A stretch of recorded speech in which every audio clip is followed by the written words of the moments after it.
What would you do if, one day, your roommate looked you dead in the eye and said, "Your room has better energy. The universe favors your space. We have to switch." Sounds like a punchline from a sitcom, right? Something out of Friends or New Girl. But I swear to you this happened. And not on some TV screen, but right here. In the two-bedroom apartment I called home. But before you can really understand the madness of that moment, I need to take you back. Back to the day it all started. I was 25 when I signed that lease. 25, that age where you crave independence, but reality keeps slapping you in the face. I was juggling part-time shifts at the university library, scraping together enough to survive while cramming for my grad school entrance exams. My bank account wasn't smiling at me. Living alone, forget it. Rent in this city could devour my paycheck in a single bite. I needed a roommate, badly. That's where Jake came in. Jake was 26, tall, broad-shouldered, the kind of guy who could throw on a hoodie and still look like an athlete walking out of a Nike ad. I met him through mutual friends. Everyone said he was easygoing, fun to be around, the life of the party type. When we toured the apartment together, I thought, yeah, I can live with this guy. It was a sweltering August afternoon when the landlord showed us around. She shuffled through the unit in plastic sandals, rattling off rules about trash schedules, parking permits, no pets allowed. Honestly, I barely heard her. My eyes were glued to the two-bedroom doors. One room was larger, right by the bathroom window facing the parking lot. The other was smaller, but had something special. Its window faced east. I tugged the blinds, and golden light from the late afternoon poured in, spilling across the wooden floor. For a split second, I felt it. Safety, belonging. Like this little space might actually be mine. Jake shrugged. "Take whichever room you want, man. Doesn't matter to me." I hesitated, honestly. I don't mind the smaller one, but maybe I'll pay a little less rent just to make it fair. He grinned and clapped my shoulder. "Deal, I'll take the big one. You take the small one." Win-win, and just like that, it was settled. No drama, no debate. Too easy, almost. That night, when I signed the lease with my shaky hand, I felt like I'd just opened a brand new chapter of my life. This was it. My own place, or at least half of it. A base camp for everything I wanted to build. Studying, working, surviving, dreaming. What I didn't realize was that the little sunlit room I chose that day would later become the source of a quiet war. A war that had nothing to do with walls or doors, and everything to do with resentment. Move-in day was chaos. The hallways echoed with footsteps, boxes banging against the walls. The old elevator groaned like it might give up at any second. Every time the doors opened, it was more of the same cardboard, duffel bags, and the sweat of two guys trying to make this place home. The apartment itself felt like a blank canvas at first. Beige walls, faint water stains on the ceiling, that stale mix of old paint and humidity. I walked into the smaller room, pushed the window open, and breathed in the late summer air. Warm, heavy, but the sunlight flooded in and made the place feel alive. I set to work, desk by the window, so the light could hit my notebooks. A plain blue comforter on my bed. A couple of framed prints I'd carried from my childhood bedroom. I built a cheap wooden bookshelf from IKEA, loaded it with my dogged novels and textbooks. Piece by piece, the room started to look less like temporary housing and more like mine. The first morning, I woke up to golden rays spilling across my sheets. The sun warmed the book I'd left open the night before. I just sat there, smiling. The room might have been small, but it gave me exactly what I needed: peace, focus, light. Jake, on the other hand, moved into the big room like a hurricane. By that evening, bass was thumping through his Bluetooth speaker. Posters of his favorite basketball team covered the walls. His bed was massive, black comforter stretched tight. At the foot of it, a flat-screen TV and a gaming console already hooked up. His space looked like a deluxe college dorm, loud, bold, unapologetic, and that contrast between us, weirdly enough, it worked. I had my quiet little corner. He had his man cave. The first week was all noise tape ripping off boxes, silverware clinking into drawers, laughter when we uncovered some random thing we thought we'd lost in the move. The kitchen was tiny, so we kept bumping elbows, trying to unload pots and pans. That first night, neither of us had the energy to cook. We ordered pizza, sat cross-legged on the living room floor surrounded by unopened boxes, and swapped stories. Jake talked about working at the local gym, about wanting to launch a fitness channel on YouTube. I rambled about the GRE, about how badly I wanted grad school, about the books that were basically my lifeline. It felt good, natural, like maybe this wouldn't just be a practical arrangement.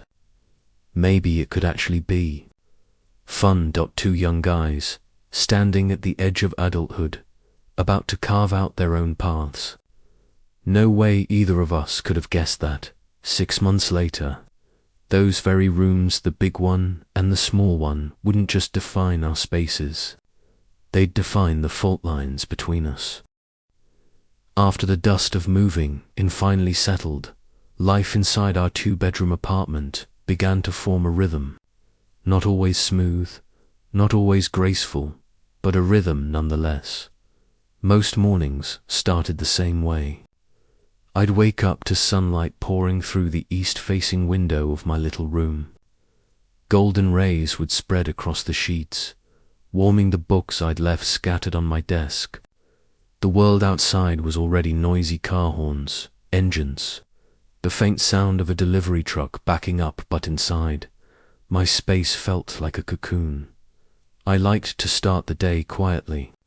A quick cup of instant coffee, a slice of toast with peanut butter, sometimes a banana if I remembered to buy fruit.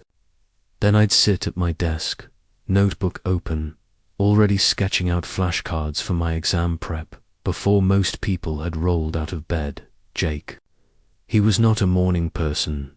By the time I was halfway through a reading passage, I'd hear his alarm blaring through the wall, and blaring again. The guy could sleep through a fire drill. Only on the 3rd or 4th alarm would he stumble out of bed, hair sticking in every direction, rubbing his eyes as if waking up was an insult to his soul. And his breakfast, man. His breakfast was a production. Eggs sizzling in the pan, sausage popping in grease, sometimes potatoes frying until smoke filled the kitchen. The air was heavy with the smell of oil, and I'd crack open the hallway window just to breathe. We rarely shared the same schedule. My life revolved around the library, my books, the mountain of prep work for grad school. Jake's world was the gym, his shifts as a trainer, late-night gaming marathons, and hanging out with friends.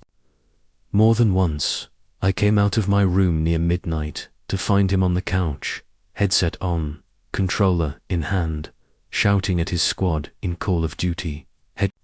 Yeah, take that, bro.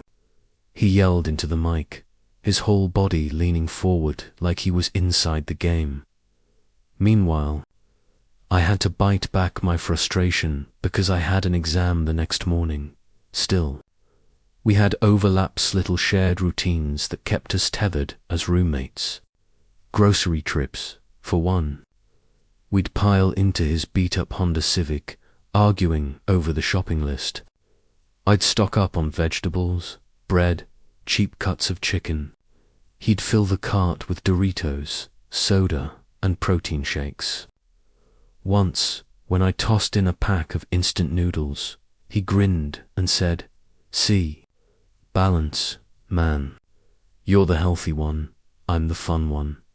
He wasn't wrong. He lived in the moment, while I clung to structure. Chores were another balancing act. We agreed early on. I'd handle the dishes, he'd take out the trash. For the first week, it worked. Then the trash started piling up. Bags would overflow, the smell creeping into the kitchen. I'd remind him, and he'd wave me off with, "I'll get it later." Later usually meant never. Too many times, I gave in, grabbed the heavy bag myself, and dragged it down to the basement dumpster. Jake, of course, had his own complaints. He'd glance at the stacks of papers and books I left on the coffee table and shake his head. "Dude, this place looks like a library exploded." "You gotta chill," he said it, half joking, but I could hear the hint of annoyance underneath. That was the thing about living together. Every tiny habit became magnified. Nothing stayed invisible, and yet, despite the friction, we shared good moments too. Friday nights often meant beer and basketball. We'd grab a six-pack, flop onto the couch, and fire up the game on TV. Jake was the loud one, pumping his fist, shouting at the screen, practically falling off the couch when his team scored. I mostly sat back, sipping my beer, amused by his antics. Sometimes he'd slap my shoulder so hard when celebrating that my drink nearly toppled. Then there was the blackout.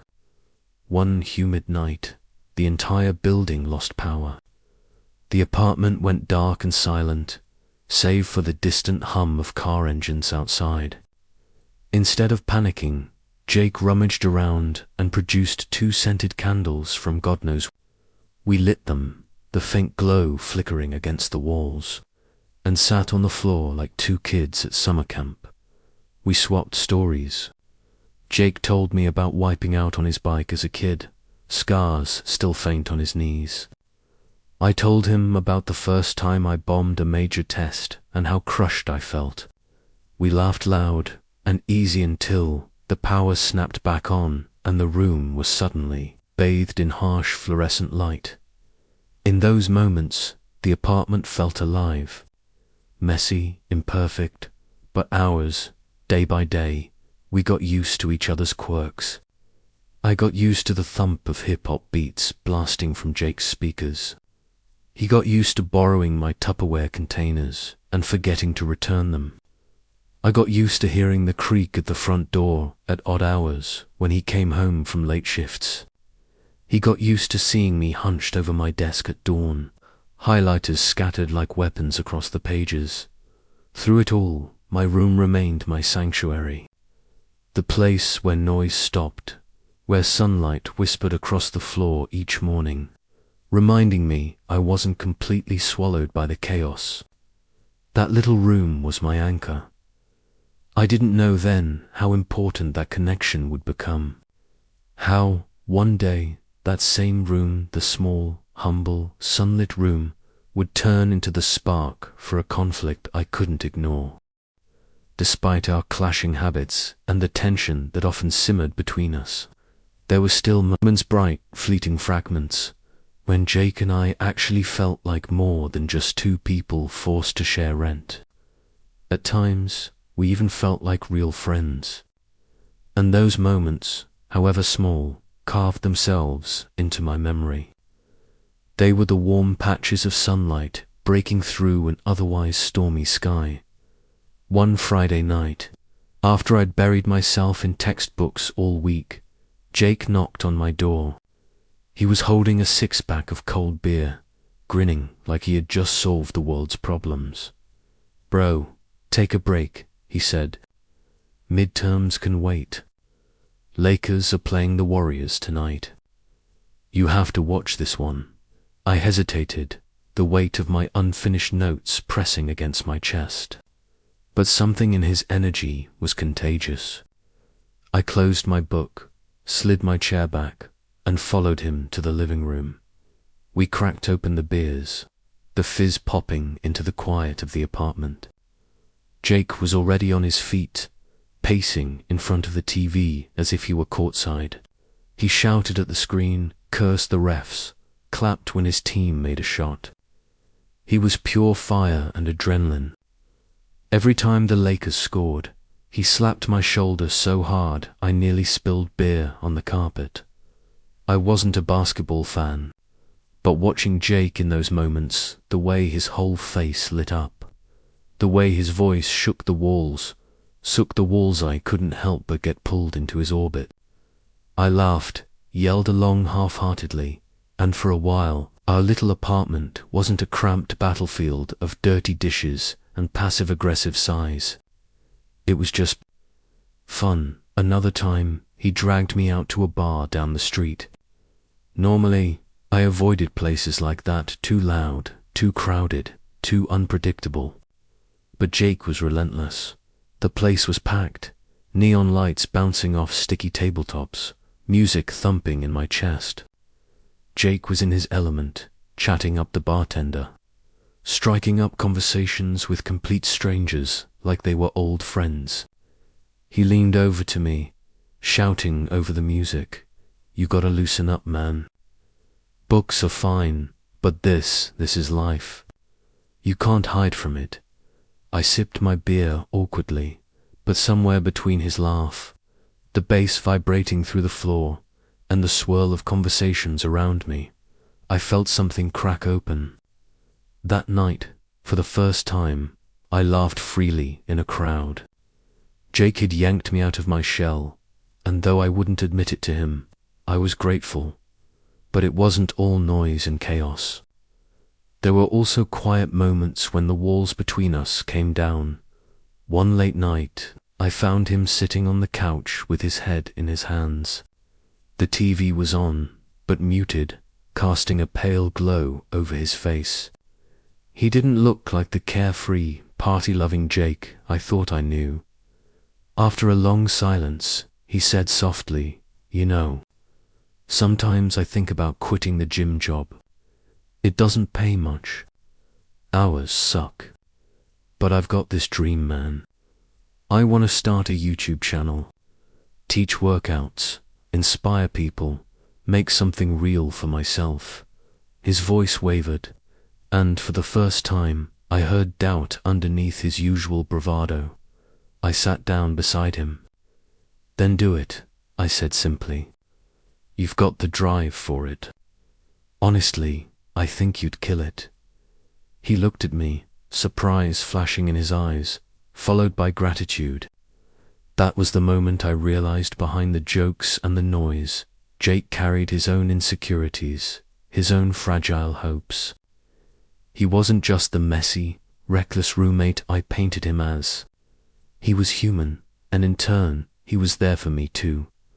One night, overwhelmed by the looming exams, I admitted my fear of failure. My stomach knotted at the thought of letting myself and my family down. Jake didn't laugh or dismiss me. He set his beer on the table and leaned forward, his voice steady. "Dude, you're smarter than you give yourself credit for. I've seen the way you grind, the way you focus. You'll get through it. Trust me." It wasn't groundbreaking advice, but it was exactly what I needed.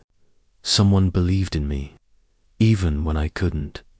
Then there were the little things, the kind you don't realize matter until later. Like the afternoon it rained so hard, the windows rattled. We sat in the living room, slurping instant noodles straight from the bowls while watching some ridiculous comedy on TV. The movie was terrible, but we laughed until our stomachs hurt, rain pounding outside, warmth filling the space inside, simple, silly. But those moments stitched themselves into my memory as proof that, in some way, Jake and I fit. Looking back now, I think that's what made the eventual conflict so devastating. It wasn't just about chores or noise or clashing schedules. We had laughed together. We had trusted each other. For a time, we weren't just coexisting, we were connected. And when that connection began to fracture, I didn't just lose peace in my apartment. I lost a friend I never thought I'd have. For the first 6 months, life in the apartment settled into a predictable rhythm, almost deceptively peaceful. It was a fragile sort of harmony, one that only exists when both parties know the unspoken rules and give each other space. The mornings were still mine. The sunlight streaming through my east-facing window continued to be my anchor. I'd wake early, make coffee, and organize my notes for the day. Some mornings, Jake would still be asleep, sprawled across his massive bed in the big room, the faint hum of his alarm echoing down the hallway. Sometimes, if he woke early enough, he'd stumble out in his hoodie, hair sticking in all directions, mumbling greetings as he poured himself a protein shake. Most days, though, our schedules didn't collide until dinner or when a game was on TV. Despite the differences in our daily routines, small compromises kept things smooth. Jake learned not to blast music during my study hours. I learned to tolerate the thump of bass late at night. We had a shared calendar on our phones to note chores, appointments, and trips to the grocery store. It wasn't perfect, but it worked. Weekends became our unspoken bond. We'd binge-watch TV shows, argue over who got the last slice of pizza, and sometimes play card games until one of us groaned in defeat. Jake loved to rant about fantasy football, while I took pleasure in quietly beating him at strategy games. Occasionally, we'd venture outside together, hiking trails nearby, impromptu trips to the city, or just wandering the streets, searching for a decent burger. These trips, though minor in scope, strengthened the camaraderie between us. We began to notice the small details that made living together easier. Jake would occasionally clean up the kitchen without being asked, surprising me with the dishes done and the sink sparkling. I would refill the pantry or reorganize the living room just to make the space more comfortable for both of us. These gestures, small as they were, created a mutual respect that formed the bedrock of our friendship. The apartment itself became a reflection of our coexistence. My room retained its quiet, sunlit serenity. Jake's room remained the chaotic, vibrant hub of energy. The living room became a shared sanctuary, our compromise. Posters from Jake's favorite basketball team hung on one wall, while my bookshelf and neatly stacked textbooks anchored the other. A faded rug covered the center, bridging the gap between order and chaos. The couch bore the marks of countless movie nights, video game marathons, and late-night conversations. We learned each other's rhythms. I knew which moments required patience, like when Jake's friends came over and turned the living room into a temporary gym and game lounge. He knew when to give me silence during exam weeks, late nights of studying, or when a looming paper demanded uninterrupted focus. And yet, underneath this calm, subtle tensions occasionally bubbled to the surface. The trash, the dishes, the occasional encroachment on personal space, all these things were minor, easily overlooked during most of the 6 months. The underlying truth, however, was clear. The apartment was divided, not just physically, but energetically. The big room was his kingdom. The small room, my sanctuary. It was simple, equitable, and worked until it didn't. We celebrated small victories together. When I passed a particularly brutal practice exam, Jake was the first to high-five me, pulling me into a brief, exuberant hug in the living room. I celebrated his first online video milestone by helping him brainstorm ideas for his next upload, giving input on lighting, editing, and presentation. These moments were fleeting but solidified a sense of partnership beyond the walls of our respective rooms. Holidays and special occasions added warmth to our shared space. Halloween, for example, turned the apartment into a mix of spooky and ridiculous. Jake went overboard with fake cobwebs and skeleton decorations, while I contributed by baking cookies shaped like bats and ghosts. We invited a few friends, played music, and for one night, the apartment wasn't divided at all. It was unified by laughter, food, and shared joy. Even mundane routines held a comforting rhythm. Grocery shopping, laundry days, and meal prep became rituals. Jake's occasional over-the-top antics like hoarding snacks or leaving a trail of empty bottles were offset by his unexpected acts of kindness, refilling my water bottle, moving a chair to give me extra study space, or silently waiting until I finished a particularly grueling study session before turning on his speaker. 6 months in, the apartment was more than a roof over our heads.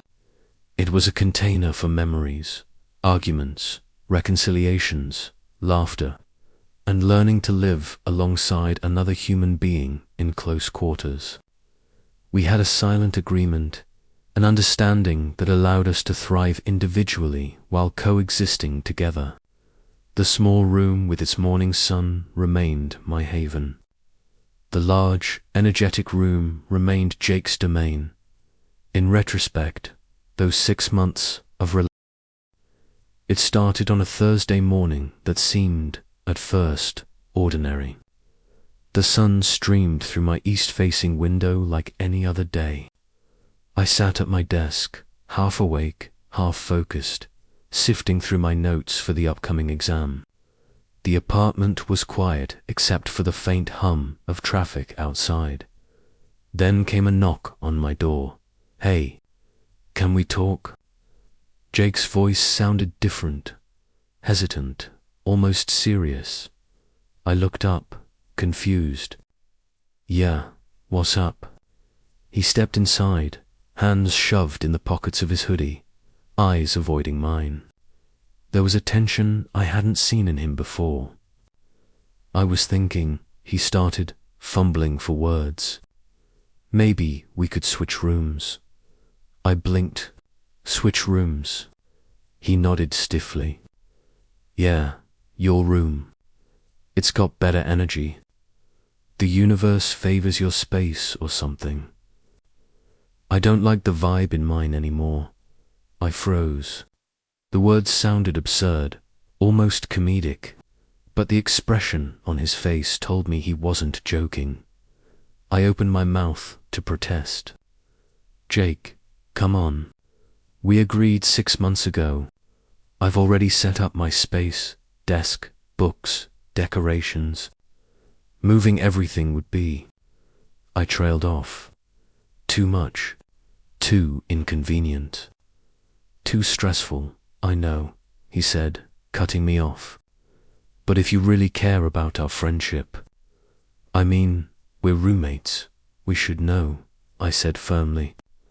"I can't. I'm busy, I've got exams coming up, and I've invested so much in my room. Maybe I can help you rearrange yours or decorate differently, but switching, it's not happening." Jake's face hardened. His jaw tensed, shoulders stiffening like he'd been expecting me to say yes. "You always care more about your comfort than me," he muttered. Then, with a bitter edge I didn't recognize, he stormed out of the room. The rest of the day, the apartment felt different. He avoided me. He stomped around, slammed drawers, and made passive-aggressive comments whenever our paths crossed in the kitchen. The small, familiar rituals that had once been comforting, our shared grocery runs, Casual chats over pizza were replaced with cold silences and pointed glares. I tried to reach out. "Jake, I really can help you fix your room. We don't have to switch. We can figure something out." "No," he snapped, eyes blazing. "It's your room. The universe. It favors your space. Nothing I do will fix mine. It's always better there." I blinked, dumbfounded. The rational part of me wanted to laugh, to shake my head at the absurdity. But the emotional part, the part that had spent months building routines, building trust, felt blindsided. My sanctuary, my safe space, was suddenly a battlefield. That night, the tension became almost unbearable.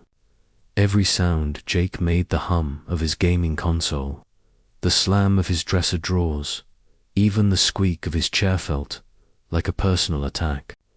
I tried to focus on my books, but each page blurred as my mind replayed the confrontation. At some point, I realized the apartment that had once been our shared sanctuary had become a minefield. I was trapped in my room, unable to relax. The sunlight that usually brought comfort now felt like a reminder of the unfairness, the impossibility of compromise. The worst part, the laughter, the late-night conversations, the quiet understanding we'd built over 6 months. Those memories now felt tainted. I remembered the Friday night basketball games, the rainy afternoons with noodles and bad movies, the shared victories over exams and online milestones. And yet, they couldn't shield me from the current reality. Jake was angry, withdrawn, and irrationally fixated on my room. I realized something crucial in that moment. Living with someone isn't just about shared space or chores. It's about balance, respect, and compromise. And when even the smallest crack appears like a perceived advantage of one room over another, the entire structure can feel unstable. That night, I lay on my bed, staring at the ceiling, replaying every argument, every compromise, every shared joke. I wondered how something that had started so harmoniously could spiral into this level of tension. The apartment, which had been a haven, now felt like a cage. And deep down, I knew this wasn't going to be a simple fix. It wasn't just about moving furniture or decorating. This was about pride, perception, and the fragile nature of human relationships. One room, 6 months of peace, and suddenly everything was at stake. By the next morning, the Cold War had settled in fully. Jake kept to his room. I kept to mine. We passed in the hallway with curt nods and silence. Meals were eaten separately. The apartment, once alive with laughter, had become a quiet, tense battlefield. I didn't know how long this would last. I didn't know if we could ever return to the easy camaraderie we had shared. I only knew that the sanctuary of my room, the one thing I had thought was untouchable, had become the spark that threatened to destroy the bond we'd built. And that was the moment I realized, sometimes, the smallest things, the orientation of a bed, the sunlight through a window, can mean more than logic, more than reason, more than friendship itself. The days after the room dispute were unbearable. What had started as a single conversation had snowballed into a silent war. Every creak of the floorboards, every shuffle of papers, every cough or laugh felt magnified like a provocation. Jake had retreated entirely into his room. The door was often closed, his gaming headset glued to his ears for hours on end. He no longer greeted me in the morning or asked how my day was. Even the smallest attempts at conversation were met with curt responses or cold stares. I tried everything I could think of. I left sticky notes on his door with friendly messages. "Hey, let's talk later," or "Hope you're doing okay." I even bought him his favorite snack once, setting it on his desk as a peace offering. He didn't acknowledge it. The snack remained untouched. Chores, which had previously been a manageable negotiation, turned into a minefield. He stopped taking out the trash entirely, leaving it to fester. I found dishes piled high in the sink, wrappers scattered on counters, and yet when I brought it up, he'd shoot me a look that said, "Don't bother me." It was as though the apartment itself had become a battlefield, with each of us retreating into our own territory. The tension began to creep into my own routine. I hated leaving my room, hated seeing the mess, hated the unspoken hostility that filled the air. My sanctuary, the one place I had felt safe, now felt like a cage. I would sit at my desk, pretending to study, while the sound of him laughing with his online friends or shouting at a game made my skin crawl. I thought back to the 6 months of peace, and it made the current situation sting even more. We had once celebrated small victories together, finishing an exam, making each other laugh, even surviving a blackout. Now, those memories felt distant, almost taunting. I longed for the camaraderie we had, but it seemed irretrievable. I tried reasoning with him one evening. I knocked on his door softly. "Jake, we need to talk. This isn't working. I want us to go back to how things were." He didn't respond at first. When he finally looked up, his eyes were cold. "My room. It's awful. I can't stay in it. The universe. It favors your space. I can't fix it." I pinched the bridge of my nose. "Jake, this isn't about energy. It's a room. We can rearrange it, redecorate, make it feel better for you. But switching isn't going to happen." "You don't get it," he said sharply. "You always have to have things your way. If you cared about me, you'd understand." I felt a pang of frustration. Cared about you? I had done everything I could to help, to compromise, to share space respectfully, but nothing I did mattered. He had built an argument around something irrational, something intangible, and it had become a weapon. Days turned into a week, and our apartment became a house of ghosts. We barely spoke. We avoided eye contact. We ate separately, slept in our own rooms, and spent every free moment in isolation. The apartment, once a canvas for shared experiences, had transformed into a prison, divided by invisible walls. Even when I tried to focus on schoolwork, my mind wandered. The stress of exams compounded the stress of the living situation. Sleep became restless, meals tasteless, and even the morning sun that had once comforted me now felt oppressive. I was trapped in my own space, surrounded by hostility, unable to escape the tension. Jake's behavior oscillated between cold silence and subtle sabotage. He'd leave the music blasting, dishes piled in the sink, or move my books from the desk to the floor by accident. Every action felt like a deliberate challenge, a way to remind me that he was unhappy and that I was somehow at fault. It reached a point where I started counting minutes, calculating the safest path through the apartment to avoid confrontation. I tiptoed past the kitchen, avoided the hallway, and timed my coffee breaks when I knew he would be in his room. Every sound was a potential trigger. Every glance could escalate into an argument. Yet, through all of this, there was a strange undercurrent of guilt. I knew the situation was irrational, that it wasn't really about the room. It was about pride, ego, and a lack of communication.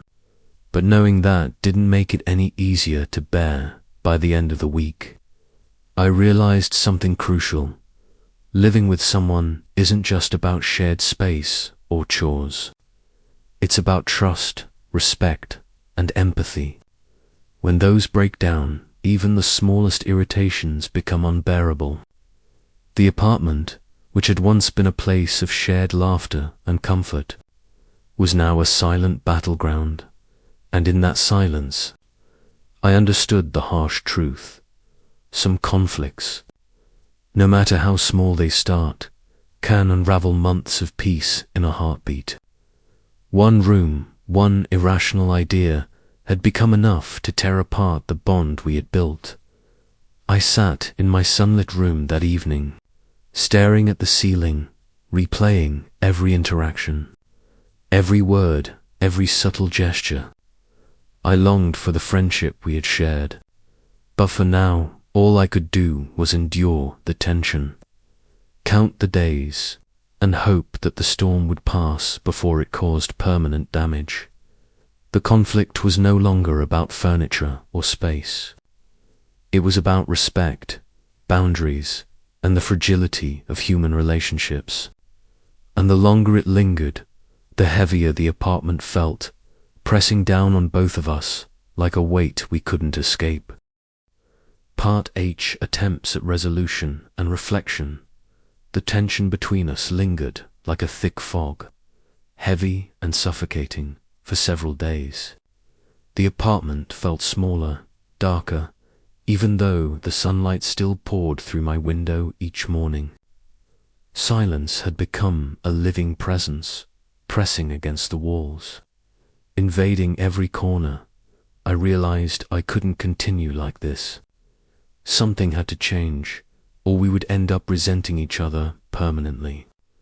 So, I decided to try one more time to reach out. It started with a note, left carefully on the edge of his desk. "Jake, I know things have been rough. I want to fix this. Can we talk tonight?" I didn't expect a reply, but when I came back from class, the note was gone. Not a yes or no, just gone. That small gesture gave me a sliver of hope. Maybe he had read it, maybe he was considering it, maybe he just needed time. That evening, I approached him cautiously. He was on the couch, headphones around his neck, scrolling through his phone. "Jake," I said gently, "can we talk? Just try to work this out." He didn't look up immediately, then sighed. "Fine, 10 minutes. We sat across from each other in the living room. The silence was almost unbearable, but I started. "Look, I know your room bothers you," I began. "I get that. But switching rooms, that's not something I can do right now. I've invested in my space, and I need stability for school. But we can make your room better. We can decorate, rearrange, maybe even get some new furniture if we need to. I want you to feel comfortable," he scowled. But there was a flicker of something behind his eyes. Maybe hesitation, maybe doubt. "I know. I overreacted," he admitted slowly. "I don't even really believe in whatever I said about the universe. I just felt trapped, I guess. And seeing your room so calm and bright while mine felt wrong, I got angry." I nodded, relieved that he could admit it. "I understand, and I'm sorry for anything I did that made you feel dismissed or ignored. That wasn't my intention." The conversation was tense but productive. We didn't resolve everything in 10 minutes, but the walls between us began to crack. We started brainstorming ways to improve his room. Better lighting, rearranged furniture, a few plants to brighten the space. It was a small compromise, but it was something tangible, something we both could control. Over the next few days, we worked together, moving desks, hanging shelves, swapping posters. It wasn't easy. There were moments of frustration. Jake would knock over a stack of my papers, or I would get impatient with his constant rearranging. But for the first time in a week, There was laughter. There was collaboration. There was connection. In the process, I realized something important. Living together isn't just about space or fairness. It's about empathy. It's about seeing the world through someone else's eyes, even when their logic doesn't make sense to you. It's about compromise, patience, and shared effort. Jake and I began talking more honestly, not just about rooms or furniture, but about life, stress, and our aspirations. I learned more about his dreams, his insecurities, and why he sometimes acted out. He learned about my pressures, my study habits, and why my room meant so much to me. The apartment, slowly but surely, began to feel like a shared home again. By the end of the week, a fragile peace had returned. We weren't perfect roommates, yet we never would be, but the hostility had lifted. We had begun to understand each other, to respect each other's boundaries, and to rebuild the trust that had been broken. In reflection, I realized the conflict had taught us both valuable lessons. I learned to be more patient, more flexible, and more willing to negotiate. Jake learned to express his frustrations without letting them fester into silent resentment. And most importantly, we both learned that friendship and cohabitation require work, attention, and, sometimes, humility. The apartment no longer felt like a battlefield. The sun continued to stream into my room, warm and steady. Jake's room glowed with his own energy, rearranged but comfortable, and somewhere in the shared spaces between the living room, the kitchen, the hallway, we had rebuilt a connection, fragile but real, that reminded us why we had chosen to live together in the first place. It wasn't just about rooms anymore. It was about understanding, respect, and the shared effort to make a space and a friendship last. Part I: Lessons Learned and Moving Forward Weeks. Passed after our room crisis, and life slowly returned to something resembling normal. The apartment, once a battleground of silent resentment, became a space of cautious harmony. Jake and I had learned how to coexist again, not perfectly, but realistically, with mutual respect and understanding. It was remarkable how small adjustments made a huge difference. The rearranged furniture in Jake's room created a space he could feel at ease in. The living room, with its mixture of both our personalities, became a neutral ground where we could relax, play video games, or binge-watch shows without tension. Even the chores that had once been points of friction were now handled with subtle communication. No reminders necessary. Through this process, I realized something important. Conflict isn't inherently destructive. It's the way we respond to conflict that determines whether relationships crumble or grow stronger. Jake and I had faced a seemingly trivial disagreement about a room, yet it exposed deeper feelings, insecurities, and frustrations. By addressing it head-on, by listening and compromising, we emerged on the other side, not just as roommates, but as friends who truly understood each other.